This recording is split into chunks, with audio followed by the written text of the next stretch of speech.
A continuación, relataremos el audiolibro de la obra El héroe discreto del escritor Mario Vargas Llosa, sobre el personaje de Felicito Yanaque.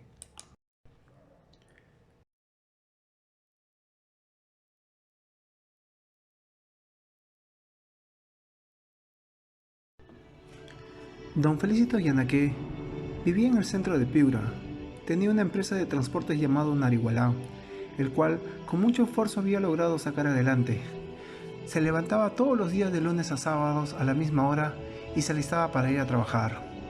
Una mañana, a excepción de los demás, encontró una carta colgada en su puerta de madera, la cual decía: Señor Yanaque, que a su empresa de transportes Narigualá le vaya tan bien es un orgullo para Piura y los piuranos, pero también un riesgo, pues toda empresa exitosa está expuesta a sufrir depredación y vandalismo de los resentidos, envidiosos y demás gentes de mal vivir, que aquí abundan, como usted sabrá muy bien.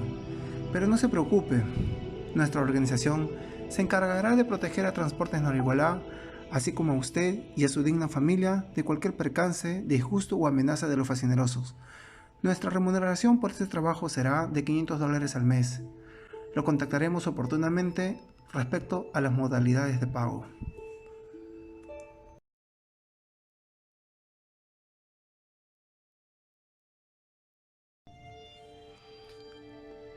Felicito Yanaque estaba siendo extorsionado por unos bandidos, a lo cual él, después de darle largas entre idas y venidas, había ido a denunciarlos a la comisaría. No tuvo mucho éxito. Los encargados no le tomaron mucha importancia. Pocos días después, cuando Felicito Yanaque recibió la segunda carta de Arañita en una visita en la casa de su amante Mabel, quedó muy desconcertado, pues eso significaba que los bandidos sabían de su vida privada y andaban tras sus pasos. En síntesis, la carta informaba que había hecho mal en ir a denunciar a la comisaría y como él les había declarado la guerra, muy pronto tendría pruebas por sus provocaciones. Y si él intentaba otra cosa, tendría que abstenerse a las consecuencias. Y así fue. Esa mañana, los bandidos habían hecho llegar su amenaza, habían cumplido su palabra, quemando una de sus oficinas en Transportes Narigualá.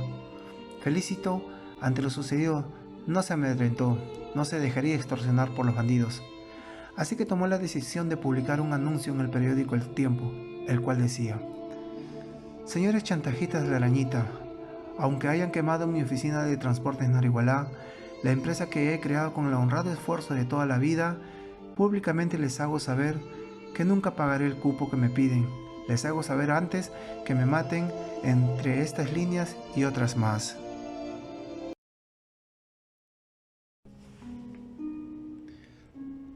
Don Felicito se hizo muy famoso en todo Piura, compadecido y apoyado por todos.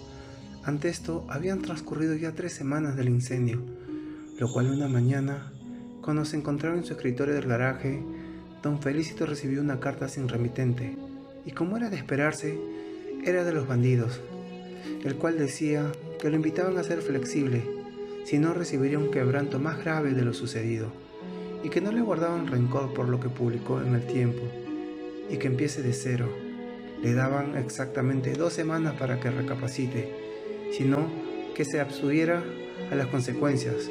Al fin, en el caso de don Felicito, el capitán Silva y el sargento Lituma ya estaban actuando y haciendo las averiguaciones correspondientes para atrapar a los implicados en la carta de Arañita. Los extorsionadores habían tomado unas medidas más drásticas y habían cumplido sus palabras, haciéndole llegar una carta a don Felicito en donde especificaban que tenían retenida a una persona que le interesa y que no les gustaría que sufra por otra de sus imprudencias, y que si aceptaba sus condiciones, que publique un artículo en el periódico El Tiempo con un mensaje al señor cautivo de Ayabaca, y la persona que estaba siendo retenida regresaría a su casa, sana y salva.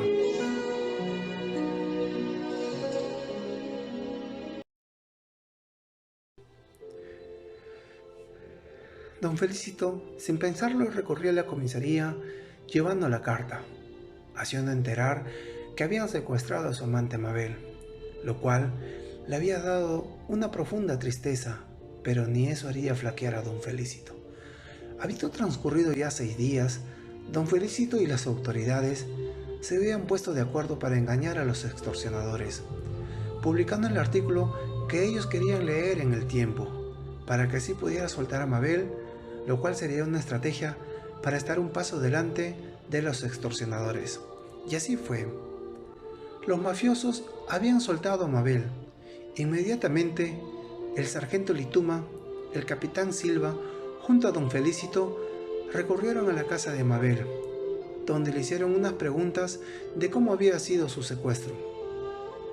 Mabel, respondiendo a las preguntas, narró todo lo que había vivido en el secuestro, y las autoridades sintiéndose conmovidos por los nuevos afectos mostrados por don Felicito hacia Mabel.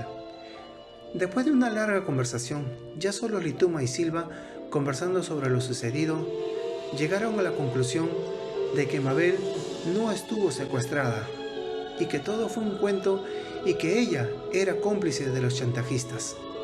Entonces, en una ocasión sin don Felicito, Lituma y el capitán Silva fueron a visitar a Mabel, pues las sospechas eran ciertas. Mabel sabía de la extorsión a don Felicito, y ellos por cualquier medio le sacarían la información, y que sabían de sus amoríos con el hijo mayor de don Felicito, Miguel. Lo detallaron todos los crímenes en los que estarían incurriendo si no confiesa, así que Mabel estaba entre la espada y la pared. Tenía toda la noche para pensar si delatar a Miguel o no, pues su compromiso con él fue más por presión y chantaje, y por su miedo no había querido hablar. Pero poco después de reflexionar, ella había tomado la decisión de contar todo lo que sabía, y así fue. Al haber tomado esa decisión, se encontraba retenida junto a Miguel por estar implicada en el caso.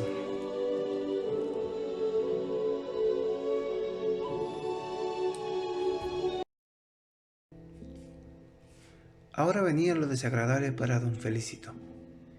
Debía ser informado de todo el caso, y así fue. Los oficiales encargados lo citaron y después de darle larga a la conversación, le confesaron que su hijo mayor, Miguel, estaba detrás de toda la extorsión.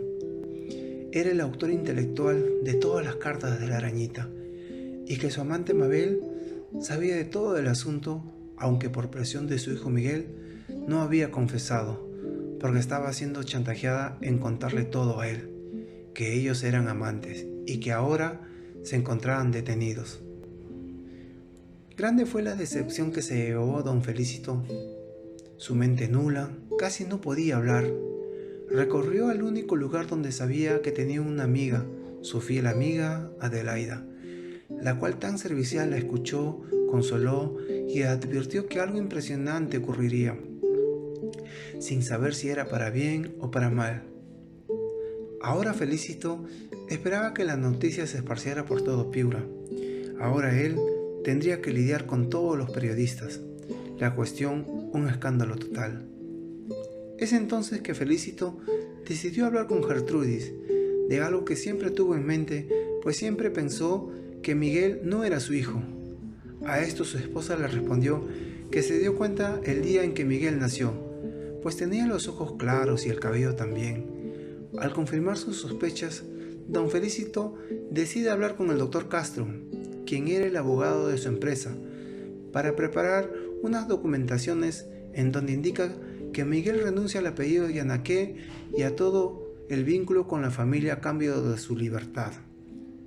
Toda esta carpeta fue entregada a Miguel en la comisaría para que sea firmado. Felicito informó a Gertrudis sobre la decisión que tomó sobre Miguel y le consultó si iría a visitar a su hijo, a lo que ella respondió con una negación. Es así que culmina la historia de don Felicito Yanaque, quien fue extorsionado por quien creía ser su hijo y su amante Mabel.